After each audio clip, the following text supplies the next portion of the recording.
નર્મદા જિલ્લામાંથી એક મહત્વપૂર્ણ અને ચેતવણીરૂપ સમાચાર સામે આવ્યા છે. લોન છેતરપિંડીના કેસમાં એક મહિલાને ભારે હેરાનગતિનો સામનો કરવો પડ્યો, પરંતુ 181 મહિલા હેલ્પલાઇનની મદદથી આખરે સમાધાન આવ્યું છે.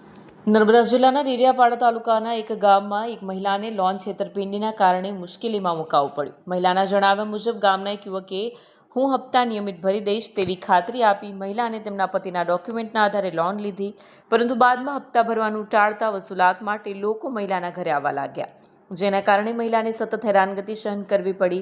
આર્થિક રીતે મજૂરી કરીને જીવન જીવતા પરિવાર માટે દર મહિને હપ્તાની તારીખ નજીક આવતા ચિંતા વધતી હતી.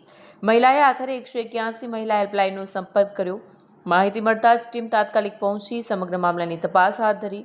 સંબંધિત યુવક બહાર ગામમાં હોવાથી ટીમે તેની સાથે ટેલિફોનિક વાતચીત કરી અને કાયદાકીય સમજ આપી. યુવકે પોતાની ભૂલ સ્વીકારી અને દર મહિને હપ્તા ભરવાની ખાતરી પણ આપી છે. યુવક હાજર ન હોવાથી તેના પિતાએ લોનની બાકી રકમ ચૂકવવાની બાંહેધરી આપી અને 1 મહિનાની મુદત માંગી, જેને મહિલાએ સ્વીકારી લીધી.